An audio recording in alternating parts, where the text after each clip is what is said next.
नमस्कार, मैं हूं ब्रह्मदत्त दुबे। आप सागर एक्सप्रेस न्यूज का यह खास कार्यक्रम देख रहे हैं। आज खबर पॉलिटिकल है और बात होगी सागर लोकसभा सीट की। भारतीय जनता पार्टी की तरफ से लता वानखेड़े चुनावी मैदान में है, तो वहीं कांग्रेस ने गुड्डू राजा यानी चंद्रभूषण सिंह बुंदेला को अपना उम्मीदवार बनाया है।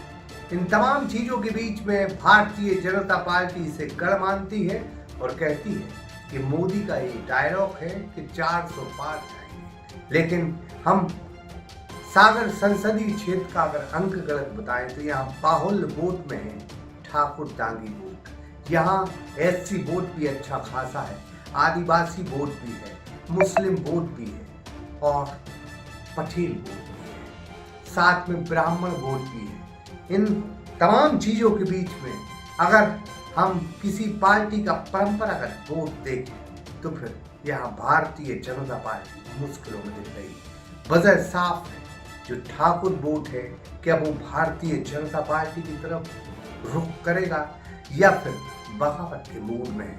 इन तमाम चीजों को लेकर आज हम सागर संसदीय क्षेत्र की अंक गलत वाली राजनीति आपके सामने पेश कर रहे हैं। देखिए इस खास रिपोर्ट को सागर एक्सप्रेस न्यूज के साथ।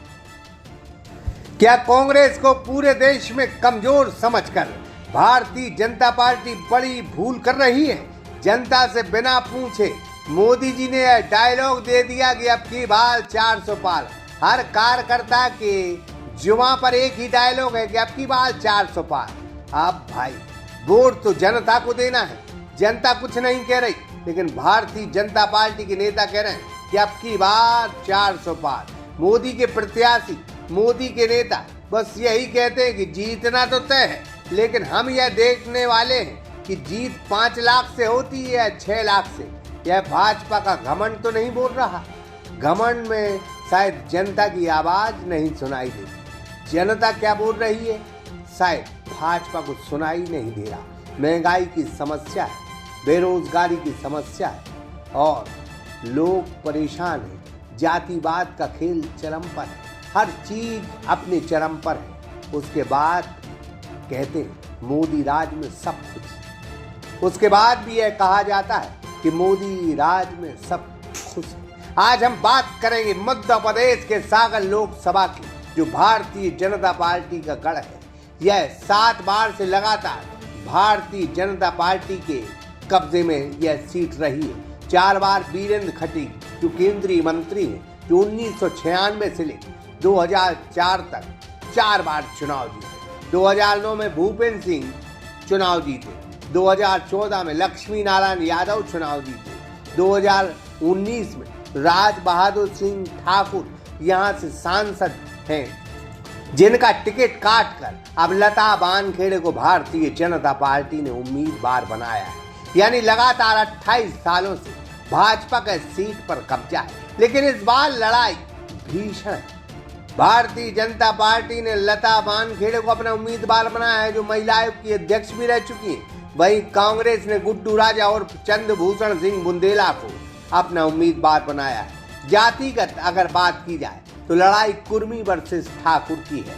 ऐसे में सागर सीट पर ठाकुर वोट का दबदबा है, जो 7 विधानसभा में अपना सीधा दखल रखते हैं। उनमें सुर्खी, खुरई, बीना, नरियाल, शमशाबाद और सिरोंज कुरबाई शामिल है। इन सीटों पर दांगी वोट बाहुल्य में है।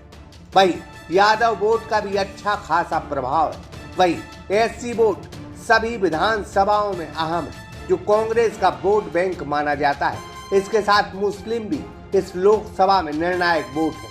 अगर जाति अंक गणित से कांग्रेस अपना परंपरागत वोट लेती है, साथ में नाराज ठाकुर वोट उसके साथ हो लेता है, तो फिर भारतीय जनता पार्टी को लेने के देने पड़ सकते हैं। जहां मोदी और भाजपा जाति का खेल खेल रहे हैं, कभी ओबीसी, कहीं ब्राह्मण, कहीं आदिवासी मुख्यमंत्री बनाकर जाति का भारतीय जनता पार्टी खेल खेल रही, वैसे ही जातियों ने अपना खेल खेलना शुरू कर दिया, तो फिर भारतीय जनता पार्टी बेजा मुश्किलों में आ जाएगी। दांगी ठाकुर वोट इस संसदीय क्षेत्र में संपन्न है। वो मोदी के रहमो करम पर नहीं, वो स्वाभिमान के साथ जीता है और उसी के साथ लड़ता है। अगर ठाकुर वोट बिगड़ गया तो फिर मानो भारतीय जनता पार्टी का खेल बिगड़ गया। दांगी ठाकुर ग्वालियर, चंबल, सागर, गुना से लेकर कई जिलों में हैं और संपन्न वोट है। ऐसे में भारतीय जनता पार्टी द्वारा दांगी समाज को किनारे कर दिया गया है। इस बात से उसकी नाराजगी है। राज बहादुर सिंह ठाकुर, जो वर्तमान में सागर संसदीय क्षेत्र के सांसद हैं, उनका टिकट काटकर लता बानखेड़े को टिकट दिया गया है। अब क्या भाजपा से ठाकुर खुश होंगे? उसके समाज का टिकट काट लिया और आप उम्मीद लगाए हो कि वो खुश होंगे। अब देश में जाति जाति चल रही है तो ठाकुर समाज भी जाति जाति खेलेगा। बस यही वजह है कि मोदी कहते रहे 400 पार, भाजपा प्रत्याशी कहते रहे कि हम 5 लाख से जीत रहे हैं। अगर सागर संसदीय क्षेत्र का ब्राह्मण, ठाकुर, दलित, आदिवासी और मुस्लिम वोट बिगड़ गया तो सारे डायलॉग धरे के धरे रह जाएंगे अंगूठा चूस के। सागर एक्सप्रेस न्यूज की bureau report. Hotel Vinayak restaurant एवं residency, open restaurant, AC, non AC room, party hall, conference hall एवं समस्त आधुनिक सुविधाओं के साथ मैरिज गार्डन। पता याद रखें, महिंद्रा शोरूम के बाजू से NH 44, बामौरा, सागर, मध्य प्रदेश।